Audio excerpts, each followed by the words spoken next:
श्री स्वामी समर्थ. नमस्कार मंडळी, आपल्या यूट्यूब चॅनलवरती तुमच्या सर्वांचे पुन्हा एकदा मी खूप खूप मनापासून स्वागत करते.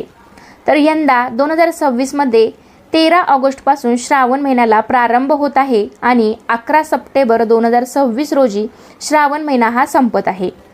त्यामध्ये पहिला श्रावणी सोमवार 17 ऑगस्ट 2026 रोजी आलेला आहे. यंदा श्रावण महिन्यामध्ये एकूण 4 सोमवार आलेले आहेत. प्रत्येक सोमवारी महादेवावरती किंवा शिवपिंडीवरती वाहिल्या जाणाऱ्या शिवामुठीचे महत्त्व हे अत्यंत वेगळे आहे. तर आजच्या व्हिडिओमध्ये आपण शिवपूजन करताना शिवामुठ कोणी अर्पण करावी, कशा पद्धतीने अर्पण करावी, किती वेळा अर्पण करावी, शिवाला प्रिय असणारे धान्य कुठले, धान्य अर्पण केल्यावर त्याचे काय फळ मिळते, अशी संपूर्ण माहिती मी तुम्हाला आजच्या व्हिडिओमध्ये सांगणार आहे. त्यामुळे तुम्ही हा व्हिडिओ संपूर्ण पाहिला तर शिवामुठीबद्दल कोणतीही शंका तुमच्या मनामध्ये राहणार नाही. तर त्यासाठी व्हिडिओ शेवटपर्यंत बघत राहा. पण चॅनलवरती नवीन असाल, माझे व्हिडिओ पहिल्यांदाच बघत असाल तर आपल्या चॅनलला सबस्क्राईब करायला विसरू नका. लगेच आपण व्हिडिओला सुरुवात करूया. पहिला श्रावणी सोमवार 17 ऑगस्ट 2026 रोजी आलेला आहे. त्यानंतर दुसरा श्रावणी सोमवार 24 ऑगस्ट रोजी आलेला आहे. तिसरा श्रावण सोमवार 31 ऑगस्ट रोजी आलेला आहे आणि चौथा श्रावणी सोमवार 7 सप्टेंबर रोजी आलेला आहे. या श्रावण महिन्यामध्ये एकूण 4 सोमवार असणार आहेत. प्रत्येक सोमवारी महादेवावर, शिवलिंगावर किंवा शिवपिंडीवरती वाहिल्या जाणाऱ्या शिवामुठीचेही महत्त्व वेगळे आहे. पहिल्या सोमवारी तांदूळ ही शिवामुठ व्हायची आहे. दुसऱ्या सोमवारी तीळ, तिसऱ्या सोमवारी मूग, चौथ्या सोमवारी जवस किंवा जव आणि 5वा श्रावणी सोमवार आल्यास शिवामुठ म्हणून सातू वाहण्याची परंपरा आहे. तर श्रावण महिना महादेवाला अत्यंत प्रिय आहे. त्यामुळे श्रावणी सोमवारी आपण शिवाची अगदी मनोभावे पूजा करत असतो. भगवान शिवाला जल आणि रुद्राभिषेक या दोन्ही गोष्टी अत्यंत प्रिय आहेत. तर श्रावणातल्या प्रत्येक सोमवारी महादेवावरती किंवा शिवपिंडीवरती, शिवलिंगावरती शिवामुठ अर्पण केली जाते. श्रावणातील प्रत्येक सोमवारी शिवाचे पूजन करून शिवाला शिवामुठ अर्पण करावी. जर तुम्हाला शक्य असेल तर श्रावण सोमवारी मंदिरामध्ये जाऊन तुम्ही शिवलिंगावरती ही शिवामुठ अर्पण करावी. मात्र काही कारणाने आपल्याला मंदिरात जाता येत नसेल तर तुम्ही घरामध्ये सुद्धा शिवलिंगावरती किंवा शिवपिंडीवरती ही शिवामुठ अर्पण करू शकता. आणि जर आपल्या घरामध्ये शिवलिंग नसेल तर आपण मातीद्वारे पार्थिव शिवलिंग तयार करू शकतो आणि त्यावर सुद्धा ही शिवामुठ आपण अर्पण करू शकतो. तर शिवामुठ अर्पण करण्यापूर्वी मंदिरामध्ये जाणार असाल तर मंदिरात जाऊन शिवाचे षडोपचार पूजन करावे. ओम नमः शिवाय या मंत्राचा जप करावा आणि शिवाची पूजा करावी. गंध, पुष्प, अक्षता, धूप, दीप, नैवेद्य अर्पण करावे आणि पूजा झाल्यावर मग देवाला शिवामुठ अर्पण करावी.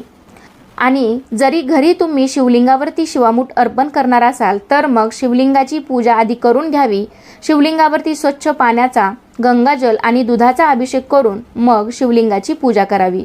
शिवलिंगाला भस्म, चंदन, पांढरी फुलं, बेलपत्र वाहून शिवलिंगाची पूजा करावी आणि नंतर मग शिवलिंगावरती किंवा शिवपिंडीवरती शिवामुठ अर्पण करावी. तर शिवामुठीचे व्रत हे विवाहानंतर पहिली 5 वर्ष श्रावण सोमवारी केले जाते. श्रावण महिन्यात येणाऱ्या 4 सोमवारी 4 प्रकारचे धान्य शिवाला अर्पण केलं जातं. तसं तर तुम्ही प्रत्येक वर्षी श्रावण महिन्यामध्ये प्रत्येक सोमवारी शिवामुठ अर्पण करू शकता. तर शिवामुठ स्त्री, पुरुष, अविवाहित मुले, मुली कोणीही वाहू शकता किंवा ज्या स्त्रिया गर्भवती स्त्रिया आहेत तर त्यासुद्धा ही शिवामुठ वाहू शकतात. तर पहिल्या सोमवारी शिवामुठ वाहण्यासाठी तांदूळ घ्यावेत. एका वेळी पूर्ण मूठ भरून धान्य घ्यावं. शक्य असेल तर त्यावर पाणी घ्यावं. ते धान्य ओलं करून घ्यावं आणि ओम नमः शिवाय म्हणत देवाला हे धान्य अर्पण करावे. धान्य मूठ उभी धरून व्हावी आणि धान्य अर्पण करताना मुठीवर हळूवार पाणी सोडावे. धान्य ओले करून अर्पण करत असताना एक शिवामुठीचा मंत्र म्हणावा. शिवा शिवा महादेवा, माझी शिवामुठ ईश्वरा देवा, मनातल्या इच्छा पूर्ण करा देवा, असे 3 वेळा म्हणावे. अशा पद्धतीने क्रमाने 3 वेळा शिवामुठ अर्पण करावी. आता बरेच जण म्हणतील शिवामुठ 1 वेळा अर्पण केली तर चालेल का? 1 वेळा अर्पण केली तरी काही हरकत नाही, परंतु शिवाला 3 ही संख्या अत्यंत प्रिय आहे. त्यामुळे क्रमाने 3 वेळा शिवामुठ अर्पण करावी. पहिल्या सोमवारी तांदूळ, दुसऱ्या सोमवारी तीळ म्हणून शिवामुठ व्हावी. शक्यतो शिवामुठ वाहताना पांढरे तीळ वापरावे. तिसऱ्या सोमवारी मूग आणि चौथ्या सोमवारी जव किंवा जवस आणि 5वा श्रावण सोमवार आला तर 5व्या श्रावणी सोमवारी सातू अशा 5 शिवामुठी 5 श्रावण सोमवारी व्हायच्या असतात. जर स्त्रियांना एखाद्या श्रावणी सोमवारी अडचण आली तर त्या दिवशी शिवामूठ तुम्ही वाहू नये, मात्र उपवास करावा. तर शिवामूठ आपण वेगवेगळ्या संकल्पनासाठी सुद्धा शिवाची पूजा करून शिवामूठ वाहू शकतो. म्हणजेच कुमारी कन्या आहेत त्या विवाहाचा संकल्प घेऊन शिवामूठ अर्पण करू शकतात. तसेच सौभाग्यवती स्त्रिया सौभाग्याचा संकल्प घेऊन हे धान्य अर्पण करू शकतात. अनेक जण संतती प्राप्तीसाठी पण शिवाला शिवामूठ अर्पण करू शकतात. ऐश्वर्याच्या प्राप्तीसाठी सुद्धा आपण शिवामूठ अर्पण करू शकतो. श्रावणी सोमवारी उपवास जरूर करावा. तसेही प्रत्येक व्यक्तीने किमान श्रावणी सोमवारचे 4 सोमवार किंवा 5 सोमवार असेल तर तेवढे उपवास जरूर करावे. शिवाचे पूजन जरूर करावे. पूजन करत असताना जे काही आपले संकल्प आहेत ते शीघ्रगतीने पूर्ण व्हावेत यासाठी आपली श्रद्धा आणि भक्ती शिवावरती अत्यंत दृढ भावनेने ठेवावी. कारण शिवाचा अर्थच कल्याणकारी आहे.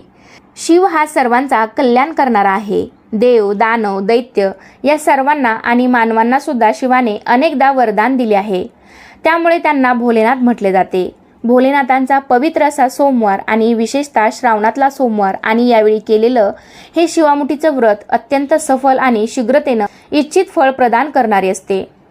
या शिवामुठीची कथा पण आहे. ही कथा आपण देवालयात बसून वाचन करू शकता किंवा तिथे गर्दीमुळे श्रावण सोमवार असल्यामुळे वेळ किंवा जागा उपलब्ध नसेल तर शांतपणे घरी येऊन सुद्धा आपल्या देवासमोर देवघरासमोर आपण ही कथा श्रवण करू शकता, वाचू शकता. श्रावण महिन्यात जसं महादेवाचा अभिषेक करण्याला महत्त्व आहे तितकंच शिवामूठ वाहण्यालाही विशेष महत्त्व आहे. जर तुम्ही घरी शिवलिंगावरती शिवपिंडीवरती शिवामूठ अर्पण केली असेल तर दुसऱ्या दिवशी ते धान्य गाईला खाऊ घालावे. गाय नसेल तर वाहत्या पाण्यात टाकावे किंवा पक्ष्यांना द्यावे. श्रावणी सोमवारी कोणाला कसलीही अडचण असली, तुम्ही ही पूजा करू शकत नसाल तर शिवामूठ न वाहता उपवास मात्र जरूर करावा. अडचण काळात शिवामूठ अर्पण करू नये.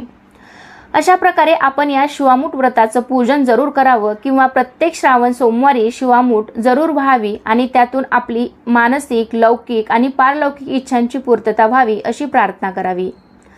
तर अशा प्रकारे आजच्या व्हिडिओमध्ये मी शिवामुठीची बरीच माहिती देण्याचा प्रयत्न केला आहे. तर कसा वाटला तुम्हाला माझा आजचा व्हिडिओ मला नक्कीच सांगा. आवडला असेल तर लाईक करा, जास्तीत जास्त लोकांपर्यंत शेअर करा आणि चॅनेलला सबस्क्राईब केलं नसेल तर अवश्य सबस्क्राईब करा. धन्यवाद. श्री स्वामी समर्थ.